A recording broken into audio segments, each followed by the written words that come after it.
भारत की खोज पुस्तक का नया सेशन चैप्टर स्टार्ट करते हैं। बाबर और अकबर के भारतीयकरण की प्रक्रिया। अकबर भारत में मुगल खानदान का तीसरा शासक था। फिर भी साम्राज्य की बुनियाद उसी ने पक्की की। उसके बाबा ने दिल्ली के सिंहासन पर 1526 में विजय प्राप्त कर ली थी। भारत में आने के 4 वर्ष के भीतर बाबर की मृत्यु हो गई। उसका अधिकतर समय युद्ध में आगरा के भव्य राजधानी बनाने में बीता। यह काम उसने कुस्तुतुनिया के एक प्रसिद्ध वास्तुशिल्पी को बुलाकर कराया। बाबर का व्यक्तित्व आकर्षक था। वह नई जागृति का शहजादा था, बहादुर, साहसी, जो कला और साहित्य तथा अच्छे रहन सहन का भी शौकीन था। उसका पौत्र अकबर उससे भी अधिक आकर्षक और गुणवान था। वह बहादुर और दुस्साहसी था, योग्य सेना नायक, इस सब के अलावा विनम्र और दयालु, आदर्शवादी और स्वप्नदर्शी था। साथ ही वह लोगों का ऐसा नेता है जो अपने अनुयायियों में तीव्र स्वामी भक्ति उत्पन्न कर सके। वह लोगों के दिल दिमाग पर विजय हासिल करना चाहता था। अखंड भारत का पुराना सपना उसमें फिर आकार लेने लगा। ऐसा भारत जो केवल राजनीतिक दृष्टि से एक राज्य ना हो, बल्कि जिसकी जनता परस्पर सहज संबद्ध हो। 1556 में आरंभ होने वाले अपने लंबे शासनकाल के 50 वर्ष के दौरान वह बराबर इसी लक्ष्य की पूर्ति के लिए कोशिश करता रहा। बहुत से स्वाभिमानी राजपूत सरदारों को उसने अपनी ओर मिला दिया। उसने एक राजपूत राजकुमारी से शादी की। उसका बेटा और वारिस जहांगीर इस तरह आधा मुगल और आधा हिंदू राजपूत था। जहांगीर का बेटा शाहजहां भी राजपूत माँ का बेटा था। इसलिए यह तुर्क मंगोल वंशज, तुर्क या मंगोल होने की अपेक्षा कहीं अधिक भारतीय था। राजपूत राजघराने से संबंध बनाने से उसका साम्राज्य बहुत मजबूत हुआ। इस मुगल राजपूत सहयोग ने, जो बाद में शासकों के शासन में भी इसी तरह चलता रहा, केवल सरकार, प्रशासन और सेना को ही नहीं, कला, संस्कृति, रहन सहन को भी प्रभावित किया। पर अकबर को राजपूताना में मेवाड़ के राणा प्रताप की अभिमानी और अदम्य आत्मा की दमन करने की सफलता नहीं मिली। राणा प्रताप ने एक ऐसे व्यक्ति से जिसे वह विदेशी विजेता समझता था, औपचारिक संबंध जोड़ने की बजाय जंगलों में मारे मारे फिरना बेहतर समझा। अकबर ने अपने चारों ओर अत्यंत प्रतिभाशाली व्यक्तियों का समुदाय इकट्ठा कर लिया जो उसके आदर्शों के प्रति समर्पित थे। इन लोगों में फैजी अबुल फजल के नाम से 2 मशहूर भाई, बीरबल राजा मान सिंह, अब्दुल रहीम खाने खाना आदि शामिल थे। उसने एक ऐसे समन्वित धर्म की शुरुआत करने का प्रयत्न किया जो सबको मान्य हो।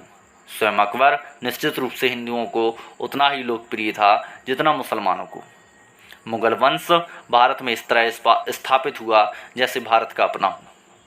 यांत्रिक उन्नति और रचनात्मक शक्ति में एशिया और यूरोप के बीच अंतर।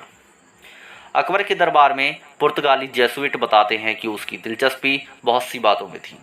वह उन सब के बारे में जानकारी हासिल करना चाहता था। उसे सैनिक और राजनीतिक मामलों का पूरा ज्ञान तो था ही, साथ ही बहुत सी यांत्रिक कलाओं का भी। फिर भी यह अजीब बात है कि उसकी जिज्ञासा एक बिंदु पर जाकर रुक गई। यदि अकबर ने इस तरफ ध्यान दिया होता तो पता लगाया होता कि संसार के दूसरे हिस्सों में क्या हो रहा है, तो उसने सामाजिक परिवर्तन की बुनियाद रख दी होती। लेकिन उसके सामने बड़ी समस्या यह थी कि वह इस्लाम के साथ राष्ट्रीय धर्म और लोगों के रीति रिवाज का मेल करा के राष्ट्रीय एकता कैसे कायम करे। इस तरह भारत की सामाजिक स्थिति में अकबर भी बुनियादी अंतर पैदा नहीं कर सका। उसके बाद भारत ने फिर अपना गतिहीन, अपरिवर्तनशील जीवन अपना लिया। अकबर ने जो इमारत खड़ी की थी वह मजबूत थी कि दुर्बल उत्तराधिकारियों के बावजूद वह 100 साल तक कायम रही। सिंहासन के लिए शहजादों के में लगातार युद्ध होते रहे। केंद्रीय शक्ति कमजोर पड़ती गई, पर दरबार का प्रताप बना रहा और सारे एशिया यूरोप में आलीशान मुगल बादशाहों का यश फैल गया। वास्तुकला की दृष्टि से दिल्ली और आगरा में सुंदर इमारतें तैयार हुईं। यह भारतीय मुगल कला और दक्षिण में मंदिरों और दूसरी इमारतों की सजावट, अलंकरण की शैली से एकदम भिन्न थी। प्रेरित वस्तुकारों और निर्माताओं ने आगरा में ताजमहल के मोहब्बत भरे हाथों से खड़ा किया। उत्तर पश्चिम से आने वाले आक्रमणकारियों और इस्लाम का भारत पर बहुत प्रभाव पड़ा। इस टकराहट ने उन बुराइयों को खोलकर रख दिया जो हिंदू समाज में घर कर गईं। जात पात की सड़ांध, अछूत प्रथा, अलग अलग रहने की बेड़व प्रवृत्ति, इस्लाम के भाईचारे और अपना मानने वालों के बीच बराबरी के सिद्धांतों का विशेषकर उन लोगों पर गहरा असर पड़ा जिन्हें हिंदू समाज के बराबरी दर्जा देने से इनकार कर दिया गया था। इस विचारधारात्मक टकराहट से कई आंदोलन खड़े हुए जिनका उद्देश्य धार्मिक समन्वय करना था। यह बात ध्यान देने लायक है कि वर्गों का प्रभाव इस हद तक था कि नियमतः लोगों ने इस्लाम में धर्म परिवर्तन सामूहिक रूप से किया। ऊंची जाति के लोगों में व्यक्ति कभी कभार अकेले धर्म परिवर्तन कर लेता था, पर निम्न श्रेणी के लोग, मोहल्ले में एक जाति के लोग या फिर लगभग सारा गांव धर्म बदल देता था। इसलिए उनका सामूहिक जीवन, कामकाज पहले की ही तरह चलते रहे। केवल पूजा के तरीके आदि छोटे मोटे अंतर अवश्य आए। इस कारण आज हम देखते हैं कि कुछ विशेष पेशे और शिल्प ऐसे हैं जिन पर मुसलमानों का एकाधिकार है। इस तरह कपड़ा बुनने का काम मुख्यतः ज़्यादातर हिस्सों में पूरी तरह मुसलमान करते हैं। भारत में रहने वाले अधिकतर मुसलमानों ने हिंदू धर्म से धर्म परिवर्तन किया था। कुछ लंबे संपर्क के कारण भारत के हिंदुओं और मुसलमानों से बहुत सी समान विशेषताएं, आदतें, रहने सहने के ढंग, कलात्मक रुचियां विकसित की। वे शांतिपूर्वक एक कौम के लोग की तरह साथ साथ रहा करते थे। एक दूसरे के त्योहारों, जलसों में शरीक होते थे, एक ही भाषा बोलते थे, बहुत कुछ एक ही तरह से रहते थे और एकदम एक जैसी आर्थिक समस्याओं का सामना भी करते थे। यह तमाम आपसदारी और एक साथ रहना सहना वर्ण व्यवस्था के बावजूद हुआ, जो ऐसे मेल मिलाप में बाधक थी। एक आध उदाहरणों को छोड़कर आपस में शादी विवाह नहीं होते थे। जब ऐसा होता था तो दोनों पक्ष मिलकर एक नहीं होते थे। आपसी खान पान भी नहीं होता था, पर इस मामले में बहुत कड़ाई नहीं बरती जाती थी। औरतों के पर्दे में अलग थलग रहने में से सामाजिक जीवन के विकास में रुकावट आई। गांव की आम जनता में अर्थात आबादी के एक बड़े हिस्से में जीवन मिला जुला था। उनमें सामूहिकता कहीं अधिक थी। गांव के सीमित घेरे के भीतर हिंदू और मुसलमानों के बीच गहरे संबंध थे। वर्ण व्यवस्था से कोई बाधा नहीं होती थी। हिंदुओं ने मुसलमानों को भी एक जात मान लिया। वे एक दूसरे के त्योहारों में शरीक होते थे। कुछ अर्ध धार्मिक से त्योहार दोनों के बीच समान रूप से मनाए जाते थे। उनके लोकगीत भी एक ही थे। मुगल शासनकाल के दौरान बहुत से हिंदुओं ने दरबार की भाषा फारसी में पुस्तकें लिखीं। इनमें से कुछ पुस्तकें कालजयी रचना मानी जाती हैं। इसी समय मुसलमान विद्वानों ने फारसी में संस्कृत की पुस्तकों का अनुवाद किया और हिंदी में लिखा। हिंदी के सबसे प्रसिद्ध कवियों में दो मलिक मोहम्मद जायसी, जिन्होंने पद्मावत लिखा, अब्दुल रहीम खाना अकबर दरबार के अमीरों में थे। उनके संरक्षक के पुत्र थे। खाना अरबी, फारसी, संस्कृत तीनों भाषाओं के विद्वान थे। उनकी हिंदी कविता का स्तर बहुत उच्च था। कुछ समय तक वे शाही सेना के सिपह सलार भी रहे। फिर भी उन्होंने मेवाड़ के उन राणा प्रताप की प्रशंसा में लिखा जो बराबर अकबर से युद्ध करते रहे। उनके सामने कभी हथियार नहीं डाले। औरंगजेब ने उल्टी गंगा बहाई। हिंदू राष्ट्र का उभार। शिवाजी। औरंगजेब समय के विपरीत चलने वाला शासक था। अपनी सारी योग्यता उत्साह के बावजूद उसने अपने पूर्वजों के द्वारा किए गए कामों पर पानी डालने का प्रयास किया। वह धर्मांध, कठोर, अनैतिकतावादी था। उसने कला और साहित्य से कोई प्रेम नहीं किया। हिंदुओं पर पुराना घृणित जजिया कर लगाकर उन्हें उनके मंदिरों को तुड़वाकर अपनी प्रजा के बहुत बड़े हिस्से को नाराज कर दिया।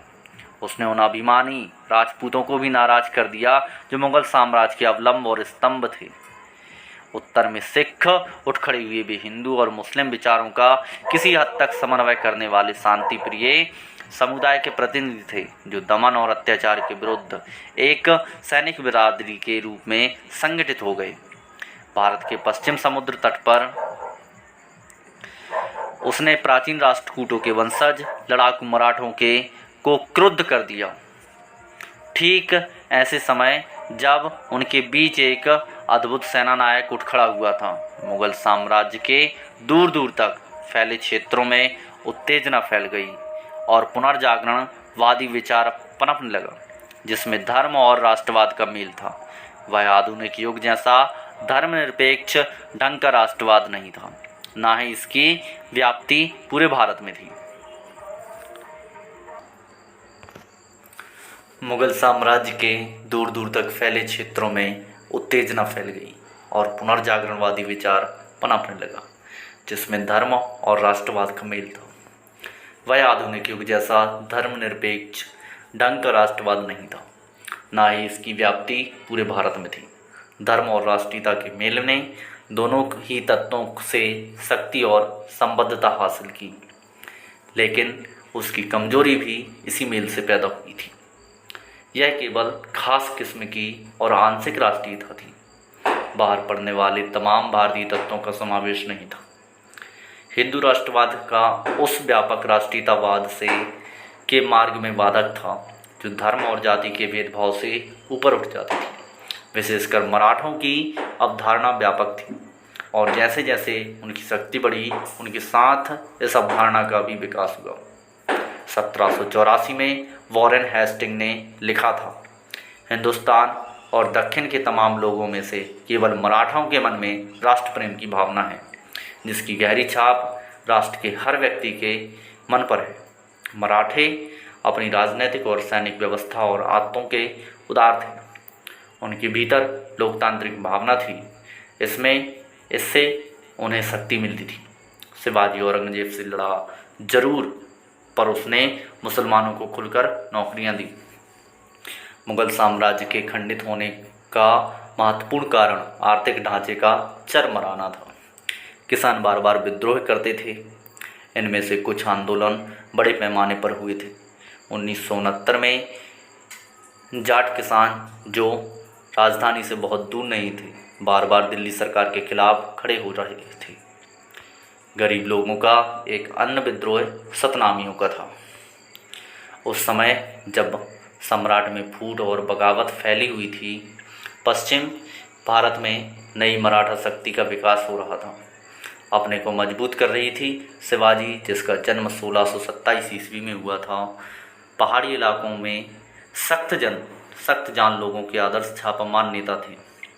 उनके घुड़सवार दूर दूर तक छापे मारते थे। उन्होंने सूरत को, जहां अंग्रेजों की कोठियां थीं, लूटा। मुगल साम्राज्य को दूर दूर तक फैले क्षेत्रों पर चौथ कर लगाया। उन्होंने मराठों को एक शक्तिशाली संगठित फौजी दल का रूप दिया, उन्हें राष्ट्रीयतावादी पृष्ठभूमि प्रदान की और दुर्जय शक्ति का रूप दिया। 1680 में उनकी मृत्यु हो गई, लेकिन मराठा शक्ति तब तक बहुत बढ़ गई जब तक भारत का प्रभुत्व नहीं हो गया। प्रभुत्वों के लिए मराठों और अंग्रेजों के बीच संघर्ष और अंग्रेजों की विजय। सन 1707 में औरंगजेब की मृत्यु के 100 वर्ष बाद तक भारत का अधिकार करने के लिए विविध रूपों में संघर्ष चलता रहा। 18वीं शताब्दी में भारत पर अधिकार के 4 दावेदार थे। इनमें से भारतीय थे, मराठे, और दक्षिण में हैदर अली, उसका बेटा टीपू सुल्तान। विदेशी थे फ्रांसीसी और अंग्रेज। सदी के पूर्वार्ध में यह लगभग निश्चित जान पड़ता था कि मराठे पूरे भारतवर्ष पर अपनी हुकूमत कायम कर लेंगे, मुगल शासन के उत्तराधिकारी होंगे। कोई शक्ति इतनी मजबूत नहीं रह गई थी कि उनका सामना कर सके। ठीक उसी समय उत्तर पश्चिम में एक नया बवंडर उठ खड़ा हुआ। ईरान का नादिर शाह दिल्ली पर टूट पड़ा। उसने बड़ी मारकाट और लूटपाट मचाई। अपने साथ बेशुमार दौलत ले गया, जिसमें प्रसिद्ध तख्ते ताउस भी था। दिल्ली के शासक कमजोर और नपुंसक हो चुके थे और मराठों से नादिर शाह की टकराहट नहीं हुई। उसके हमले से मराठों का काम आसान हो गया। वे बाद के वर्षों में पंजाब में भी फैल गए। एक बार फिर ऐसा लगा कि भारत मराठों के अधीन हो गया। नादिर शाह के आक्रमण से दिल्ली के मुगल शासकों का अधिकार और राज्य का रहा सहा दावा भी खत्म हो गया। जिस किसी के पास उन्हें नियंत्रित करने की शक्ति होती, वे उसी के साथ हाथ की कठपुतली भर रह जाते। नादिर शाह के आने से पहले ही उनकी हालत खराब हो चुकी थी। उसने इस प्रक्रिया को पूरा कर दिया। फिर भी चले आते रिवाजों के दबाव के कारण अंग्रेजी ईस्ट इंडिया कंपनी और दूसरे लोग भी उनके पास प्लासी की लड़ाई से पहले तक उपहार और कर भेजते थे। बाद में भी लंबे समय तक कंपनी दिल्ली के उस बादशाह के एजेंट के रूप में काम करती रही जिसका नाम सिक्के 1835 ईस्वी तक चलते रहे। नादिर शाह के हमले का दूसरा परिणाम यह हुआ कि अफ़गानिस्तान भारत से अलग हो गया। अफ़गानिस्तान को बहुत लंबे समय से भारत का हिस्सा बनाए रखा था, उससे कटकर अब नादिर शाह के राज्य का हिस्सा बन गया। बंगाल में जालसाजी और बगावत को बढ़ावा देकर क्लाइव ने थोड़े से प्रयास से सन 1797 में प्लासी का युद्ध जीत लिया। इस तारीख से कभी कभी भारत में अंग्रेजी साम्राज्य की शुरुआत मानी जाती है। जल्दी ही पूरा बंगाल बिहार अंग्रेजों के हाथ में चला गया। इनके शासन की शुरुआत के साथ ही 1770 में इन दोनों सूबों में भयंकर अकाल पड़ा, जिससे इस घनी आबादी वाले इलाके की 1/3 से अधिक आबादी नष्ट हो गई। दक्षिण में अंग्रेजों और फ्रांसीसियों के बीच संघर्ष, जो विश्वव्यापी युद्ध का ही एक हिस्सा था, अंग्रेजों की विजय में समाप्त हुआ और भारत से फ्रांसीसियों का लगभग नामो निशान मिट गया। फ्रांसीसियों के भारत से हट जाने के बाद 3 ताकतें बची रह गईं: मराठा संगठन, दक्षिण में हैदर अली और अंग्रेज। प्लासी में उनकी जीत और बंगाल और बिहार में फैलने के बावजूद भारत में ऐसे लोगों की संख्या बहुत कम थी जो अंग्रेजों को ऐसी शक्ति के रूप में देखते हों जिसकी नियति पूरे भारत पर राज्य करना हो। अभी सबसे पहला स्थान मराठा को ही दिया जाता था। सारे पश्चिम और मध्य भारत में, यहाँ तक कि दिल्ली तक फैले हुए थे। उनका साहस, युद्ध करने की योग्यता प्रसिद्ध थी। हैदर अली, टीपू सुल्तान भी विकट विरोधी थे जिन्होंने अंग्रेजों को बुरी तरह हराया था। ईस्ट इंडिया कंपनी की शक्ति को लगभग खत्म ही कर दिया था, पर वे दक्षिण तक सीमित रहे। पूरे भारत पर उनका प्रत्यक्ष प्रभाव नहीं पड़ा। हैदर अली एक अद्भुत व्यक्ति और भारतीय इतिहास का उल्लेखनीय व्यक्तित्व था। उसका आदर्श किसी हद तक राष्ट्रीय था, कल्पनाशील नेता के गुण थे। मैसूर के टीपू सुल्तान को अंग्रेजों ने अंततः 1799 में पराजित कर दिया। इस तरह मराठों और अंग्रेजों की ईस्ट इंडिया कंपनी के बीच आखिरी मुकाबले के लिए मैदान साफ हो गया, लेकिन मराठा सरदारों के बीच आपसी वैर था। अंग्रेजों ने उनसे अलग अलग युद्ध करके उन्हें पराजित किया। उन्होंने 1804 में आगरा के पास अंग्रेजों को बुरी तरह हराया, लेकिन 1818 तक आते आते मराठा शक्ति अंतिम रूप से कुचल दी गई। उन बड़े सरदारों ने जो मध्य भारत में उनका प्रतिनिधित्व कर रहे थे, ईस्ट इंडिया कंपनी की अधीनता स्वीकार कर दी। अंग्रेज इसके बाद भारत के अधिकांश भाग के शासक हो गए। वे देश पर सीधे या फिर अपने अधीनस्थ राजाओं के माध्यम से शासन करने लगे। हमें बार बार याद दिलाया गया कि अंग्रेजों ने भारत की अव्यवस्था और अराजकता से बचाया।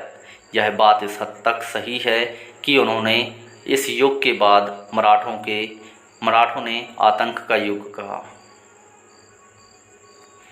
सुव्यवस्थित शासन कायम किया, लेकिन यह अव्यवस्था और अराजकता कुछ दूर तक ईस्ट इंडिया कंपनी और भारत में उनके प्रतिनिधियों की नीति के कारण ही फैली थी। यह कल्पना भी की जा सकती है कि अंग्रेजों की सहायता के बिना भी संघर्ष की समाप्ति के बाद आसान, शांति और व्यवस्थित शासन की स्थापना हो सकती थी। रणजीत सिंह और जय सिंह। आतंक के इस दौर में जनता सामान्यतः त्रस्त और पस्त जरूर थी, पर अनेक व्यक्ति ऐसे अवश्य रहे होंगे जो उस समय सक्रिय नई शक्तियों को समझना चाहते होंगे, लेकिन घटनाओं की बाढ़ ने उन्हें दबा दिया और उनका प्रभुत्व खत्म कर दिया। ऐसे व्यक्तियों में जिनमें जिज्ञासा भरी हुई थी, जिसमें महाराजा रणजीत सिंह का नाम शामिल है। वे जाट सिख थे जिन्होंने पंजाब में अपना साम्राज्य कायम किया। बाद में यह साम्राज्य कश्मीर सरहदी सूबे तक फैल गया। अपनी कमजोरियों के बावजूद एक अद्भुत व्यक्ति थे और अत्यंत मानवीय भी। उसने एक राज्य शक्तिशाली सेना का निर्माण किया, फिर भी वह खून खराबा पसंद नहीं करते थे। जब इंग्लैंड में छोटे छोटे चोर की मौत हो जाती थी तो उसकी मौत की सज़ा बंद कर दी। चाहे जुर्म कितना ही बड़ा हो। युद्ध के सिवाय उसने कभी किसी की जान नहीं ली, गर्चे उसने जान लेने की कोशिश एकाधिक बार की गई। उसका शासन निर्दयता और दमन से मुक्त था। एक दूसरा पर कुछ और ही ढंग का भारतीय राजनेता राजपूताना जयपुर का सवाई जय सिंह था। उसका समय कुछ और पहले था। उसकी मृत्यु 1743 में हुई थी।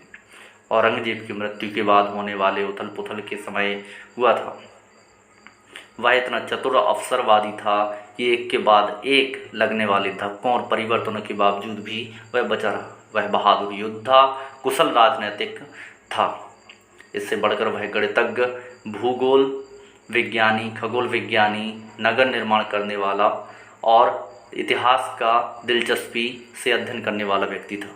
जय सिंह ने जयपुर, दिल्ली, उज्जैन, बनारस, मथुरा में बड़ी बड़ी वेधशालाएँ बनाई। उसने जयपुर नगर बसाया। उसने उस समय के कई यूरोपीय नगरों के नक्शे इकट्ठे किए, फिर अपना नक्शा खुद बनाया। इन पुराने यूरोपीयों नगरों के कई नक्शे जयपुर के अजायब घर से में सुरक्षित हैं। जयपुर नगर की योजना को अब भी नगर निर्माण का आदर्श समझा जाता है। लगातार युद्धों और दरबारी षड्यंत्रों के बीच अक्सर खुद उलझे रहने पर भी जय सिंह ने बहुत कुछ किया। जय सिंह की मृत्यु के केवल 4 वर्ष पहले नादिर शाह का आक्रमण हुआ। भारतीय इतिहास के सबसे अधिक अंधकारमय युग में, जब उथल पुथल और उपद्रवों का माहौल भरा था, राजपूताना के ठेठ सामंती वातावरण में जय सिंह ने वैज्ञानिक की तरह उठकर काम किया। यह बात बहुत ही महत्वपूर्ण है। भारत की आर्थिक पृष्ठभूमि। इंग्लैंड की दो रूप। अपने आरंभिक दिनों में ईस्ट इंडिया कंपनी का मुख्य काम था भारतीय माल लेकर यूरोप में व्यापार करना। कंपनी को इस बात से बहुत लाभ हुआ। भारतीय कारीगर शिल्पियों की कारीगरी इस स्तर की थी कि वे इंग्लैंड के उत्पादन के उच्चतर तकनीकों का बड़ी सफलता से मुकाबला कर सकते थे। जब इंग्लैंड में मशीनों का युग शुरू हुआ, उस समय की भारतीय वस्तुएं इतनी बहुतायत से भरी रहती थी कि भारी चुंगी लगाकर कुछ चीज़ों का तो आना बंद करके रोकना पड़ता था। पर यह बात स्पष्ट है कि भारत का अर्थतंत्र चाहे जितना विकसित रहा हो, बहुत दिनों तक उन देशों में माल से मुकाबला नहीं कर सकता था जिनका औद्योगिकरण हो चुका है। विदेशी राजनीतिक हुकूमत ने यहाँ पहले आकर बड़ी तेजी से उस अर्थतंत्र को नष्ट किया जिसे भारत ने खड़ा किया था। उसी जगह कोई निश्चित रचनात्मक चीज सामने नहीं आई। ईस्ट इंडिया कंपनी सर्वशक्तिमान थी। व्यापारियों की कंपनी होने के कारण वह धन कमाने पर तुली हुई थी। ठीक उसी समय जब वह तेजी से अपार धन कमा रही थी, एडम स्मिथ ने 1676 में द वेल्थ ऑफ नेशंस में लिखा था, एकमात्र व्यापारियों की कंपनी की सरकार किसी भी देश के लिए सबसे बुरी सरकार है। इंग्लैंड का भारत में आगमन तब हुआ 1600 ईस्वी में रानी एलिजाबेथ ने ईस्ट इंडिया कंपनी को परवाना दिया। उस समय शेक्सपियर जीवित था और लिख रहा था। 1608 में मिल्टन का जन्म हुआ। उसके बाद हैंडपेन और काम्बेल सामने आए। राजनीतिक क्रांतियाँ हुई। 1660 में इंग्लैंड की रॉयल सोसाइटी की स्थापना हुई, जिसने विज्ञान की प्रगति में बहुत हिस्सा लिया। 100 साल बाद कपड़ा बुनने की तेज ढरकी का आविष्कार हुआ। बाद में एक एक करके काटने की कला, इंजन मशीन, करगे आदि का आविष्कार हुआ। इन दो में से भारत कौन सा इंग्लैंड आया? शेक्सपियर और मिल्टन वाला, शालीन बातों, लेखन, बहादुरी के कारनामों वाला, राजनीतिक क्रांति, स्वाधीनता के लिए संघर्ष करने वाला, विज्ञान और तकनीक में प्रगति करने वाला इंग्लैंड, या फिर बर्बरता, दंड संहिता और नरसंहार व्यवहार वाला वह इंग्लैंड जो सामंतवाद और प्रतिक्रियावाद से घिरा हुआ था? ये इंग्लैंड एक दूसरे को प्रभावित करते हुए साथ साथ चल रहे थे और एक दूसरे से अलग नहीं किया जा सकता। फिर भी यह हो जाता कि इंग्लैंड गलत भारत से संपर्क में आकर उसे बढ़ावा दी। संयुक्त राज्य अमेरिका के स्वतंत्र होने का समय लगभग वही है जो भारत के स्वतंत्र होने का समय है। यह सच है कि अमेरिकियों में बहुत से गुण हैं, हम में बहुत सी कमजोरियाँ। यह भी सच है कि अमेरिका में नई शुरुआत के लिए बिल्कुल अनछुआ और साफ मैदान था, जबकि हम प्राचीन स्मृतियों और परंपराओं में जकड़े हुए थे। फिर भी इस बात की कल्पना करना कठिन नहीं है कि यदि ब्रिटेन ने भारत में यह बहुत भारी बोझ नहीं उठाया होता और लंबे समय तक हमें स्वराज करने की यह कठिन कला नहीं सिखाई होती जिससे हम इतने अनजान थे, तो भारत न केवल अधिक स्वतंत्र और समृद्ध होता, बल्कि विज्ञान और कला के क्षेत्र में और उन सभी बातों में जो जीवन को जीने योग्य बनाती हैं, उसने कहीं अधिक प्रगति की होती। आज के चैप्टर में इतना ही। पुस्तक को और आगे सुनने के लिए हमारे चैनल को सब्सक्राइब और लाइक ज़रूर करें।